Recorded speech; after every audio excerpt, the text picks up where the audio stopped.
Hello students and welcome back to channel Siraj Shaikh. आज overheads का lecture number 8 होगा जिसमें हम कवर करेंगे मशीन ओवरहेड्स। स्टार्ट करेंगे आज का क्लास।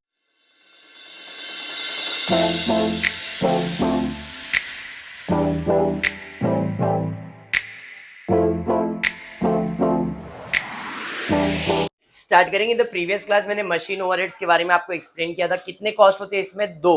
एक होता है स्टैंडिंग कॉस्ट और एक होता है रनिंग कॉस्ट। किस पे डिपेंड करता है? मशीन आवर्स के ऊपर। स्टैंडिंग फिक्स होता है, उसको मशीन के आवर्स से कोई लेन देन नहीं होता है। मतलब जो फिक्स्ड है वो स्टैंडिंग में, और जो मशीन आवर्स पे डिपेंड करता है उसे रनिंग कॉस्ट कहते हैं। तो इसमें अपने को पहचानना है। बाय डिफॉल्ट मैंने कुछ एक्सपेंसेस पहले ही आपको बता दिए। रनिंग कॉस्ट के अंदर क्या क्या आएगा ये मैंने आपको बताया था। तो पहला आता है डेप्रिसिएशन, दूसरा है पावर, उसके बाद है रिपेयर्स, और अगर कुछ आया एक्स्ट्रा तो अपन देख लेंगे। ठीक है क्या? ये तीन चीज तो बेसिक रनिंग कॉस्ट में आएगा ही। ओके, अब क्वेश्चन देखते क्या दिया है। From the following information, sorry, from the following particular calculate machine hour rate. Cost of machine 1,00,000, estimated life 10 years, scrap value 10,000। तीन चीजों से मैं फाइंड कर सकता हूँ डेप्रिसिएशन। तो पहले मैं डेप्रिसिएशन फाइंड कर लेता हूँ। डेप्रिसिएशन का फॉर्मूला है original cost less scrap value upon life. Original cost scrap value upon life, मतलब 90,000 डिवाइडेड बाय 10। तो डेप्रिसिएशन कितना आया? समझ में आया काजल? डेप्रिसिएशन हमारे लिए क्या है कुलदीप? डेप्रिसिएशन हमारे लिए रनिंग कॉस्ट है। तो भाई रनिंग कॉस्ट के अंदर हमको लिख देना है यहाँ पे रनिंग कॉस्ट। पहला रनिंग कॉस्ट जो मुझे मिला है वो है डेप्रिसिएशन। कितना कॉस्ट आया उसका? 9,000। समझाइए, क्लियर है? क्या हुआ सुषमा, दिख नहीं रहा है? ये उम्र में ऐसा होता है। ये बाजू आ जाओ। नहीं नहीं, यहाँ आ जाओ ना। नहीं नहीं चलेगा, अभी ऐसा कुछ नहीं। अभी ये बाजू आ जाओ बस। काजल तेरे को दिख रहा है बेटा? ठीक है, वेरी गुड। आपको चलो ठीक। नहीं, किसी ने आज कमेंट किया कि बच्चे लोग को जमीन पे तो नहीं बिठाते सर, आप बार बार नीचे नीचे। मिला हमारा स्टेज ऊपर है, बच्चे लोग नीचे। कुछ नहीं, होते रहता है, ऐसा नॉर्मल है। पोल्का डॉट स्टार्ट कर दे। क्या है सर, आप जमीन पे पढ़ा रहे बच्चे लोग को? शिवानी नीचे बैठी तू है क्या करती है? चलो एक कुलदीप स्टार्ट करो बेटा। तेरी तारीफ आ रही है बहुत आजकल। अरे फाइनली हमने कुलदीप को देख लिया। Kuldeep is a talented person. हाँ, कमेंट में ऐसा ही है कुलदीप के लिए तो बहुत। तेरे कॉलेज में घुसते कुलदीप? हाँ हाँ, जिसको भी कुलदीप से मिलना है most welcome. Is so talented. इतना टैलेंटेड लड़का नसीब से मिलता है। चलो कुलदीप स्टार्ट कर दे। पोल्का डॉट यहाँ तक क्लियर है? आगे बढ़ते। एस्टिमेटेड वर्किंग टाइम दिया है 50 हफ्ते का, 44 hours each. It include the following. मतलब मेरा मशीन 50 हफ्ते चला एक साल में और 44 आवर्स पर वीक चला है। तो 50 इंटू 44 करूंगा 2,200 आवर्स हो गए। मशीन चल रहा पूरा साल भर। मुझे पूरे साल भर मशीन कितना चल रहा है? 2,200। लेकिन उसके अंदर उसे बोला है time taken up in maintenance. Maintenance के टाइम पे तुमने कुछ प्रोडक्ट बनाया रहेगा क्या? मतलब वो तो ऐसा है कि वो टाइम वेस्ट हुआ। तो जो टाइम वेस्ट हुआ वो अपन माइनस कर देते। मेंटेनेंस टाइम कितना? 200 आवर्स। तो बचा कितना? तो इसका मतलब 2,000 आवर्स काम हुआ है। बात समझ में? फिर आगे पढ़ रहा हूं। सेटिंग अप टाइम 100 आवर्स चला गया। सेटिंग अप टाइम मतलब मशीन को सेट करने में भी 100 आवर्स लगा है। तो वो भी तो टाइम वेस्ट ही हुआ। ये भी माइनस करना पड़ेगा। लेस सेटिंग टाइम कितना? 100 आवर्स। तो इसका मतलब मेरा मशीन चला कितना? 19 आवर्स। यहां तक क्लियर है? बट वेरी नेक्स्ट लाइन पे बोला है however setting up time is regarded as productive time. अब यहां पे थोड़ा सा अपने को दिमाग में ये डालना है कि हमारा मशीन चालू है। बोलिए ना, कभी कभी मशीन चालू मशीन में भी अपन काम कर लेते, अच्छा ये थोड़ा सा स्पेयर पार्ट है, पाना से ठीक कर दिया, समझ में आया? तो मतलब ऐसे पूरे साल में 100 आवर्स में अपन ने छोटा मोटा सेटिंग अप किया रहेगा, लेकिन क्या उस टाइम में मशीन बंद रखा क्या अपन ने? नहीं, मशीन चलते रहा और प्रोडक्ट जो है वो आते रहा, क्योंकि उसने क्लियरली बोला it is regarded as productive time. इसका मतलब मशीन पूरे साल में 1900 नहीं चला, मशीन 2000 चला। तो सर 100 माइनस क्यों किया? वो माइनस करने का रीजन मैं जब पावर का एक्सप्लेनेशन दूंगा तब दूंगा। अभी दिमाग में सिर्फ ये डालना है कि आपका मशीन कितने आवर्स चला है, 2000 आवर्स चला है, मतलब जो भी खर्चा होगा वो 2000 से डिवाइड होगा। समझा यहां तक? पक्का? आगे अब क्या क्या खर्चा हुआ है जरा देखते। आ गया पावर भाई साहब। Power use during the production is 16 unit per hour. 1 hour में हमारा कितना पावर कंज्यूम हो रहा है? 16 unit. And at the rate 9 paise per unit. 1 unit का मुझे पावर का खर्चा कितना आ रहा है? 9 पैसा। 1 यूनिट का 9 पैसे लग रहा है, तो 1 आवर में कितना यूनिट कंज्यूम हो रहा है? 1 आवर में। तो भाई पावर का खर्चा निकालो। पावर 1 घंटे में कितना यूनिट ले रहा है? 16 यूनिट कंज्यूम करा 1 आवर का, इनटू खर्चा 0.09। अब 0.09 9 पैसे बोला है, तो 0.9 नहीं होगा, वो 0.09। अगर आप 0.9 मतलब 90 पैसा हो जाता है। समझ में आया? तो यहां पे ध्यान रखना, इट इज 9 पैसे। क्लियर? 90 पैसे नहीं, 90 पैसे मतलब 0.9, 9 पैसे मतलब 0.09। फर्क समझो। तो अब ये जो खर्चा आया पावर का, ये मेरा एक्सपेंस है, बट ये एक्सपेंसेस 1 आवर का है, क्योंकि 16 1 आवर में हुआ। क्या मेरा मशीन 1 आवर चला? क्या मेरा मशीन पूरे साल भर में 2000 नहीं रे बाबा, 1900 ही चला। सेटिंग अप टाइम जो होता है उस टाइम पे हम यूनिट प्रोड्यूस नहीं कर रहे। तो अभी तो आपने बोला मेरा मशीन चालू रखा है, लेकिन उससे यूनिट प्रोड्यूस किया ऐसा कुछ नहीं, उसे प्रोडक्टिव काम किया हमने, बट यूनिट प्रोड्यूस नहीं करेंगे, इसलिए उधर पावर कंजम्पशन में सेटिंग अप टाइम हमेशा माइनस कर देगा। क्लियर है? तो यहाँ पे आपका मशीन जो चला है वो सिर्फ 1900 आवर्स चला है।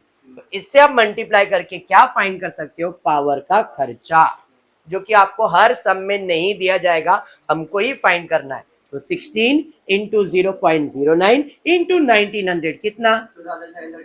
2736। ये समझ में आ गया? तो ये मैंने पावर का खर्चा निकाल लिया भाई, पावर का खर्चा आ गया। इसमें करना क्या है आपने? वो सबका एक्सपेंसेस निकाल के किससे डिवाइड करने का? जितना मशीन चला है, इसका काम है ये। सबका खर्चा लो, डिवाइड बाय 2000 करके, रेट पर आर, रेट पर आर, रेट पर आर। जिसमें डेप्रिसिएशन का खर्चा कैसे निकाले, पावर का खर्चा कैसे निकाले, ये समझना आपको। ठीक है, आगे। The machine required a chemical solution which is replaced at the end of each week at a cost of 20। Machine जो हमारा चल रहा है उसमें हमको एक केमिकल की जरूरत है। अब केमिकल की जरूरत मतलब ये रनिंग हो गया, रनिंग कॉस्ट बोलते हैं इसे। तो ये आपका एक नया एक्सपेंसेस यहाँ पे आ गया। थर्ड, क्या भाई क्या लग रहा है? Chemical solution. केमिकल सॉल्यूशन कितना लग रहा है भाई? केमिकल सॉल्यूशन 20 रुपए का, तो इसका कॉस्ट है 20 रुपया। बट 1 हफ्ते का आपका मशीन कितना हफ्ता चल रहा है? तो 50 बार ये बदलेगा, तो ये 1000 रुपए का खर्चा आएगा। अरे समझा? यहाँ पे कॉस्ट ही निकालना है अपने को साल भर का। चलो भाई ये भी हो गया। Cost of maintenance, repairs and maintenance, कौन सा कॉस्ट है? रनिंग कॉस्ट है। तो भाई रनिंग कॉस्ट आ जाता हूँ रिपेयर, सॉरी मेंटेनेंस। मेंटेनेंस का कितना है? 1200 पर एनम डायरेक्टली दिया है, टेंशन ही नहीं है। अरे समझाइए। उसके बाद सुषमा क्या दिया है? Supervisor overseas the operation. Very important line, ध्यान देना। सुपरवाइजर भाई साहब हमारे मशीन का देखभाल कर रहे हैं, overseas the operation of this machine, जिसका हम लोग कैलकुलेट कर रहे हैं उसका। Supervisor overseas the operation of this machine together with 5 other identical machine. मतलब मेरा मशीन का देखभाल तो कर ही रहा है, उसके अलावा और 5 मशीन का भी देखभाल कर रहा है और मेरे से उस चीज का पैसा ले रहा है, वीकली सैलरी ले रहा है 120 रुपया। तो वो 120 रुपया कितने मशीन का देखभाल का ले रहा है? मेरे मशीन का और 5 और मशीन का, 6 मशीन का। मुझे बाकी 5 से तो कोई लेन देन नहीं है, मैं मेरे मशीन का कॉस्ट निकालने वाला हूँ। समझ में आ? अब ये चले जाएगा किस में? स्टैंडिंग कॉस्ट में। स्टैंडिंग कॉस्ट, स्टैंडिंग कॉस्ट में पहला खर्चा आया मुझे, कौन है भाई? सुपरवाइजर। कितना है सुपरवाइजर सैलरी? 120 इंटू 50 वीकली बोला है। 120 इंटू 50 करो, कितना आ रहा है? 6000 इंटू 1 डिवाइड बाई 6। अब 1 डिवाइड बाई 6 क्यों किया? 6 मशीन है टोटल। सर कैसे? 5 ही मिला, 5 दूसरा और एक मेरा, 6 मशीन का पगार ले रहा है 6000। तो मेरे मशीन का पगार कितना आएगा? समझाइए। 16 क्यों हुआ? क्लियर? चलिए भाई साहब, ये भी डन हो गया, सुपरवाइजर भी डन। आगे जनरल वर्क ओवरहेड्स, जनरल खर्चा है। Maintenance for the year amounted to 2000, मतलब स्टैंडिंग में ही चले जाएगा। जनरल ओवरहेड्स कितना बोला है? 2000 रुपया। और कोई खर्चा बोला है क्या? नहीं। चलिए स्टैंडिंग का पहले टोटल निकाल लेते हैं। स्टैंडिंग का टोटल खर्चा हुआ 3000 साल भर में। मशीन आवर्स कितना है? मशीन आवर्स है 2000, बराबर है। Therefore rate per hour will be 1.5 divide किया, 3000 डिवाइड बाय 2000, 1.5 आ गया। अब यहां पे आते हैं, यहां पे भी हर खर्चे को divide by 2000, divide by 2000, divide by 2000, divide by 2000। अब डिवाइड बाय 2000 क्यों किया? समझ में आया ना? चलिए तो 9000 divide by 2000 4.5, 2736 divide by 2000 1.368, 1000 divide by 2000 0.5, 1200 divide by 2000 0.6। अब सब खर्चा का टोटल ले लोगे, टोटल मशीन रेट पर आ जाएगा 468। समझ में आया सम? पक्का? चलिए बढ़ते और एक सम लेते, ये भी छोटा सा सम है, ध्यान देना।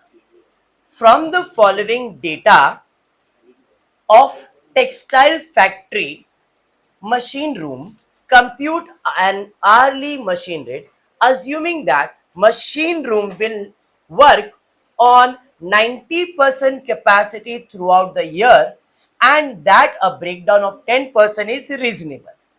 There are 3 days holiday at Deepavali, 2 days at Holi and 2 days at Christmas, exclusive of Sunday. Factory works 8 hours a day and 4 hours on Saturday.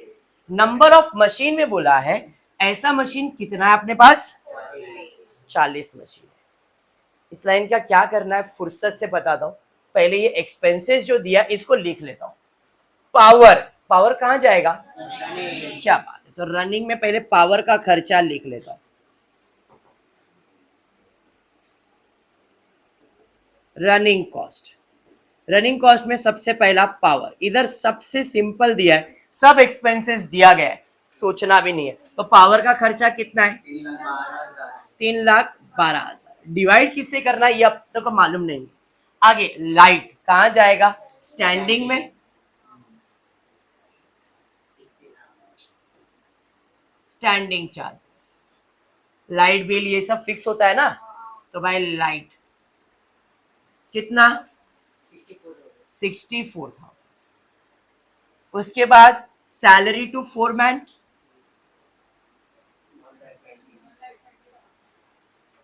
1,20,000 fixed खर्चा है ये।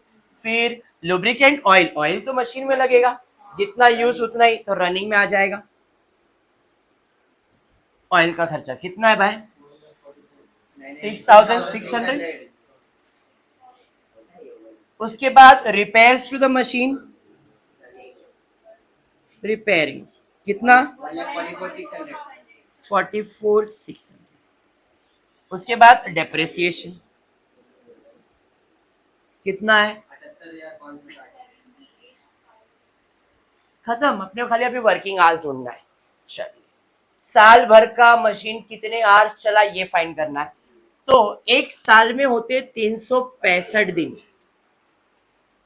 मेरा मशीन चल रहा है 8 आवर्स, तो 365 दिन के हिसाब से 8 दिन 8 आवर्स का कितना? 2,920। ये तो मैंने बिना हॉलीडे विलीडे पूरे साल का कैलकुलेशन कर लिया, पर इसलिए कुछ हॉलीडेज भी दिया है। सैटरडेज को मशीन 8 घंटा चलता नहीं, ये भी बोला है। चलिए अब देखते क्या दिया है। देर आर 3 days हॉलीडेज अब दीपावली, 3, 2 दिन होली का, 2 दिन क्रिसमस का, 7 दिन का छुट्टी है। तो क्या उस दिन मशीन चला रहेगा क्या? तो निकालना पड़ेगा लेस हॉलीडेज। कितना? 7 × 8 56। हाँ, क्या मेरा सैटरडे को 8 आवर्स चला क्या? नहीं, सैटरडे एक साल में कितने आएंगे? 52 है। सुनो इसको कैसे? अरे 52 वीक्स होता है ना, हर वीक में एक ही सैटरडे आता है, तो पूरे साल में 52 वीक्स, तो 52 सैटरडेज ही आएंगे ना। चलो अच्छा है। इंटू 4, क्योंकि 4 तो चला रहेगा, 4 आवर नहीं चला रहेगा, तो 52 इंटू 4 208 नहीं चला। लेस संडे भी तो नहीं चला रहेगा। कितने संडे? कितने आवर्स संडे? पूरा 8 आवर्स, 52 इंटू 8 416। समझा ये क्या किया मैंने? पक्का? इसके अलावा और कोई है क्या इंफॉर्मेशन? नहीं। ये सब माइनस करो तो अपने को 2250। मशीन आवर्स आ जाएगा 2250 आवर्स मेरा मशीन चल रहा है साल भर में। लेकिन लेकिन लेकिन लेकिन 2000, मेरे को मालूम नहीं भाई, तुम जो बोलोगे वही लिखता हूं मैं। हाँ मैं सही लिख दूंगा ना, क्या है सुहानी इसमें? बस 2240 आया। चलिए कोई नहीं। अब जरा ध्यान देना पहले लाइन पे। हमारा मशीन सिर्फ 90% ही चला, 10% टाइम तो उसका ब्रेक डाउन हुआ। ब्रेक डाउन मतलब सेटिंग अप टाइम, ये सब चीजें। प्रोडक्टिव ऐसा कुछ बोला है क्या? नहीं, मतलब लेस ब्रेक डाउन। 10% इसका 224। अरे हाँ, तो एक्चुअल में मशीन आवर वर्क कितना हुआ? 2000। इसका मतलब है अपने को 2016 से सबको डिवाइड करना है। बोलूंगा नहीं,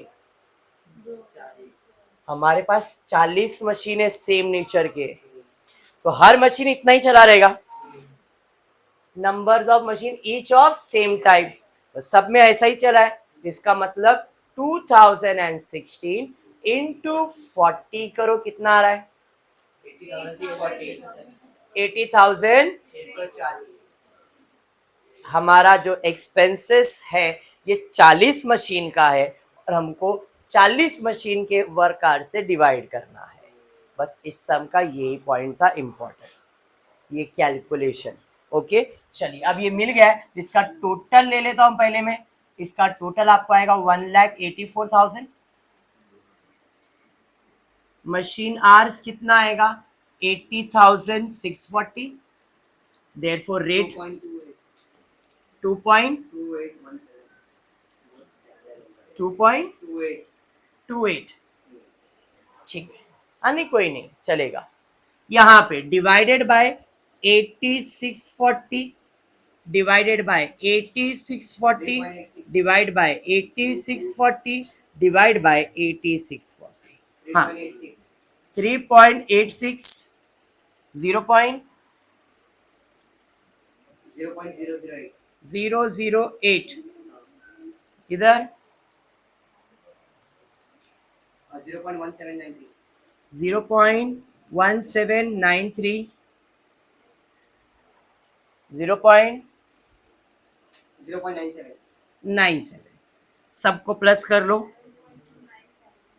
7.297 पक्का ना हाँ आगे ना 3 है इसको राउंड ऑफ करके 7.30 कर सकता हूँ मैं 7.30 समझा सम तो ओवरहेड्स मेरे हिसाब से वाइंड अप होता है बट अगर आप और बोलते हो तो और ओवरहेड्स का एक और लेक्चर रखता हूँ एक और चलो और एक लेक्चर ले लेता हूँ ठीक है आज इतना ही करते हो फुली वीडियो पसंद आए तो प्लीज वीडियो को लाइक कर देना फ्रेंड्स ग्रुप में शेयर करना चैनल को सब्सक्राइब करना thank you for watching the video